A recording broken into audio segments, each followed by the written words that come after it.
Hi, I'm Dr. Richard Visser, and in this podcast, I will take you on a journey through the wilderness of scientific research and experiential knowledge. Together, we will clear a path to optimizing health, well-being, and longevity. I am a former Minister of Health and Sports with a PhD in medical sciences, a published researcher in the fields of obesity, lifestyle medicine, and longevity. I started my career path over 3 decades ago as a doctor of chiropractic. I'm excited to share my methods, know-how, and experience with you. So please join me on the Visser Podcast. Welcome to another podcast, Visser Podcast. Today we're going to do a gym brief. We're going to go out to the gym. Yeah, been going over so much serious stuff. Need a little bit of gym time. All right.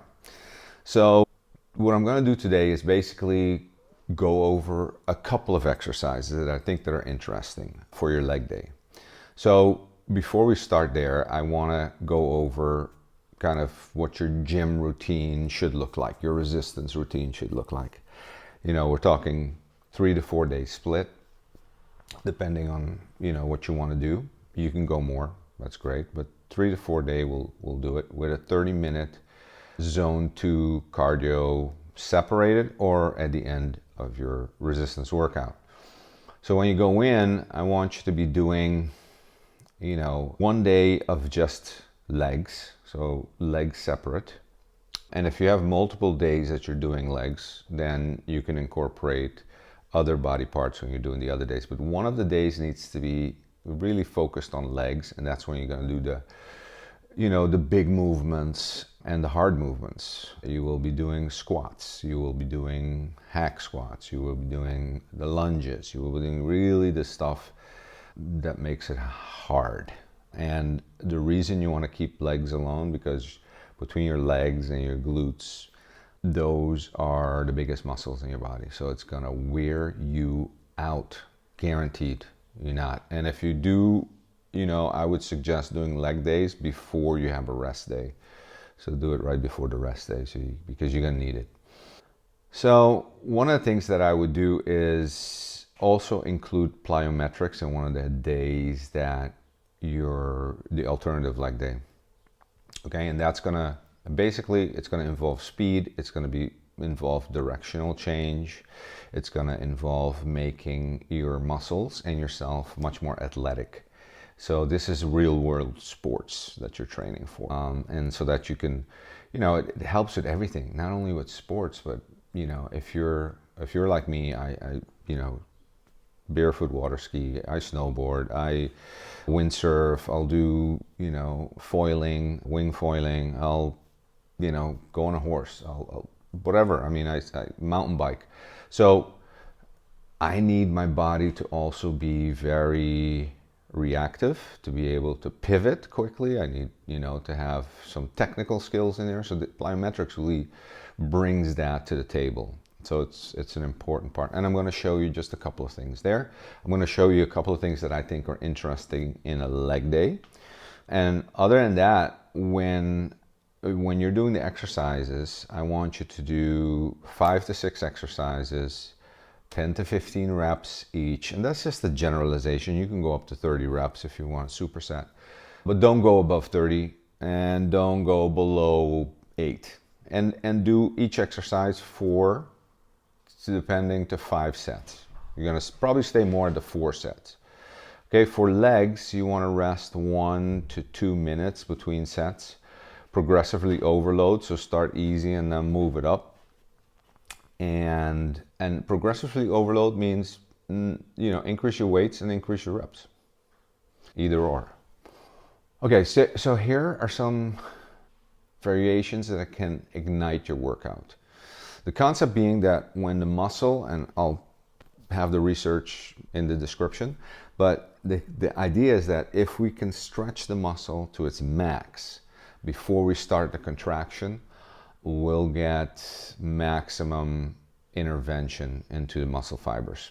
Okay, so and that's what we want. We're not there to cut corners or to cheat. We're there to really get something out of the workout. So these are some of the concepts that you need to adhere to.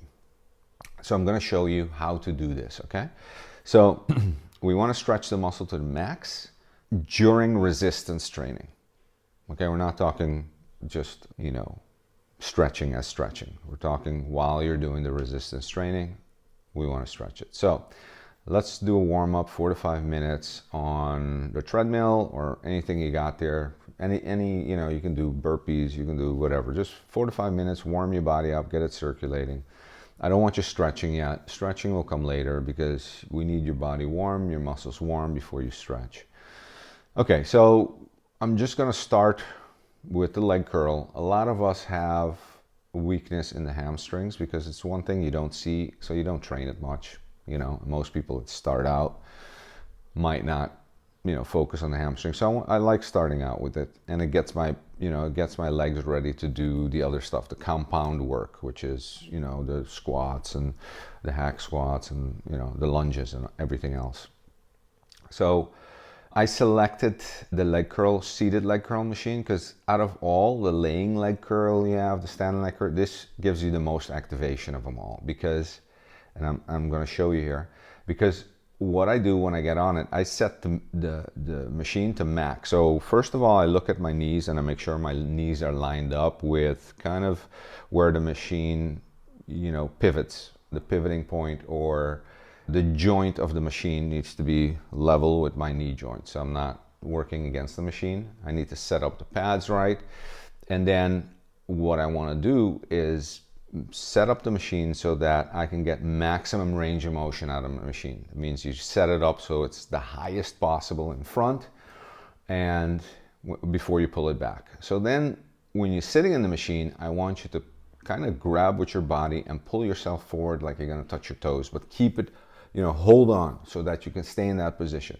That's going to give your hamstrings a full stretch. I mean, it's going to be like you are, standing and trying to touch your toes. That's the feeling, where the stretches in the hamstring. So now we got the right stretch. We're going to keep it there, and then from there, we're going to contract the hamstring, bring it all the way back, hold it for 1 to 2 counts, and bring it forward, bring it back. So that's going to be what I want you to be doing on the leg curls, and you're going to feel the difference. You're going to feel the difference if you're doing any of the other machines. Then, usually you can go into a straight-legged deadlift. Normally that's what I would do to really activate the glutes, activate, the hamstrings also, and then move on to the rest of the exercises, the big squats and everything like that. But in this video, I just wanted to do a couple ones that I think you need to really look at, because making adjustments to them will make a world of difference. Okay, so next we'll do the single leg Bulgarian squats, and you can do this, the back of the leg needs to be elevated. You can do this under a hack squat. You can do this with free weights and have your leg on a bench in the back, one of the legs, right? I want you to keep your body as straight as possible. I don't want you to be leaning forward, putting pressure on your low back. I want you, really, the feeling has to be you're kind of leaning back on your back leg a little bit. All right, not much, but a little bit. And then you go down, and you go down deep. If you need to put a pad or some rubber down there for your knee because, it makes you feel safer, do that. But go deep on these. And it's single leg. So you'll work one leg, and I really like that because then you can really tell what leg is weaker than the other one and kind of get them to even out a little more. So this is a great exercise. It's really going to give you a pump. And in the beginning, it's going to be a little tricky. Balance is tricky. That's why I like the machine, and I like the hack squats too, because balance is not really that much of an issue. But if you can balance, it's an added plus. Okay, you get your core involved and everything else. So I like it. I like it as a thing, and it really gets you pumped. Next thing I want you to find is a hack squat, and I found a specific hack squat. And what I want you to do is really take the hack squat in a different thing. And this is back in the day, Tom Platz with his sissy squats. I mean, that's what it's going back to, but it's showing so effective. So what I want you to do there is, bring your knees all the way to the back of the plate, right? And put them together. Don't go wide on this. Put them together, and your knees could be a little bit rotated outwards. And then I want you to go all the way down. I mean, I want you to go down to where you feel your hamstrings touching your calves, or the kind of almost the end of the machine, where the machine goes, and then come up. Start light with these. Get used to the motion, because it's a real deep, exaggerated deep motion that you're going to be doing, but these will really activate your quads. Trust me, it's going to activate your quads. Okay, so next we're moving to leg extensions. You say, oh, everyone knows how to do leg extensions. Yeah, and leg extensions are also so easy to cheat on.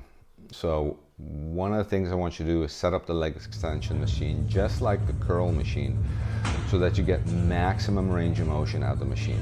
Because you can set these machines up where the range of motion is almost nothing. Don't do that. Set it to max.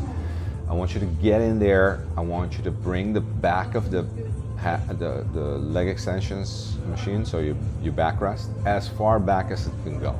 If you can eliminate it, even better, because I want that stretch. So you get on there, your legs go back, way back, and you stretch backwards as much as possible, keeping your butt down, planted on the machine. So I don't want you to raise your butt. Your butt needs to be planted down, because I want that stretch in the quads. And then when you come up, I want you to do one set toes in, one set toes out, one set toes in, one set toes out. You get the picture. Because I want you to do, you know, your medial quadriceps, lateral quadriceps on this. So I want you to focus on holding a 3 count at the top, and I want you to progressively overload these. You're gonna feel them, they're gonna burn. Go through the burn. Don't give up when the burn comes. Okay. So the next one that I like, that I want to go through, make sure that you do and do it right, is the lunges. And I'm doing them here with some dumbbells. I think it's 24 kilos each side. Do what you can, because this will come usually kind of near the end of your leg workout, so you're going to be toast already. So do what you can handle. And the way I do it is, listen, I want to get at least minimum of 10 meters with weighted, so that you're at the end of the 10, you can't do it. I mean, you're almost like collapsing. You drop the weights and then continue another 20 meters with your own body weight. Okay, again, keeping your body erect, straight when you're doing these. You can spread them out a little bit, meaning that when you take that step, take it outwards each time, because it gives you more balance. Look in the distance at one point, so you hold your balance, so you don't fall out of balance. Okay, so this is key. And then you know, going and that kind of finishes for now in this short power session. Really, the big leg day. On your alternative leg day, I want you to, you know, of course, focus on your glutes, do the whole glute routines, etc. And then I want you to do plyometrics, okay? I want you to do plyometrics because plyometrics make you athletic, make your muscles more athletic, make you more athletic, because we're going to look at speed, we're going to look at balance, we're going to look at pivoting, changing directions. So this becomes key with plyometrics. And so there's ways of training this to become athletic. I want you to be an athlete. I don't want you to just, you know, be able to push weight. Okay, so we're gonna do, you know, as you see in here, I'm doing a seated block that's very low. So my legs are, I mean, really low, like, you know, and lower than a bench, lower than you would sit. I mean, it's very low. And from there, I want to explode up and jump up on the block. Okay, and then as you get better, make the block higher. And this is really to get from 0 to 60 in less than 3 seconds. Now, that's my car, but you get the picture. I mean, really explosive. This is speed, training your speed and training your agility. And it's needed in most sports. What you're doing here is we're doing the 2X fibers. So we're doing the super, the fast twitching fibers, but this is the super fast twitching fibers. This is what we're activating, and we need that to balance out what we're doing with weight training. Okay, next we're gonna do single leg maneuvers, and so I want it either weighted or non-weighted. I want you to be on that leg, and focus on the balance, and then kind of accelerate sideways on both sides, and then at the end, jump up. If you want to get more into plyometrics and look for examples and and things that you can do for your sport specifically, go to Garage Strength on YouTube. Great channel. He does, you know, all on plyometrics. He's really good at showcasing this, so I really like him. So yeah, there you can get, but it's something you need to incorporate in the training. And then, you know, we also have, okay, how do I, you know, I want to protect your knees. I want your knees, because that's the joint you're using. The hips also, knees, low back. So low back, I've been telling you what to do to really protect it. The hips, you need to, you know, do some stretches in between with your hips, so that, and we'll, you know, at some point we'll go over that. Not in this video. And then with your knees, I want you to have bulletproof knees. So I want you to do some knees over toes guy. Also, you can find them on YouTube.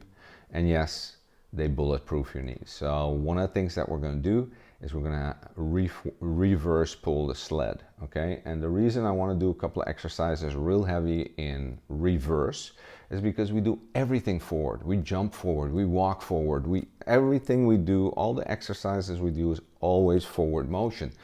So it really overworks muscles, joints in that direction to get some balance. And listen, if we have balance, our joints will outlast us, okay? If we don't have balance, that's where stuff starts going AWOL. Same as a car. If your tires are out of balance and you got one tire that's off, it's gonna wear and tear quicker than, you know, anything. If they're balanced, if they're, you know, aligned, wear and tear is gonna come very slow. Okay, so we want the same. So to balance our knees, to balance the power in our knees, we need to do some backwards movements. It's movements that we don't do normally with anything we do.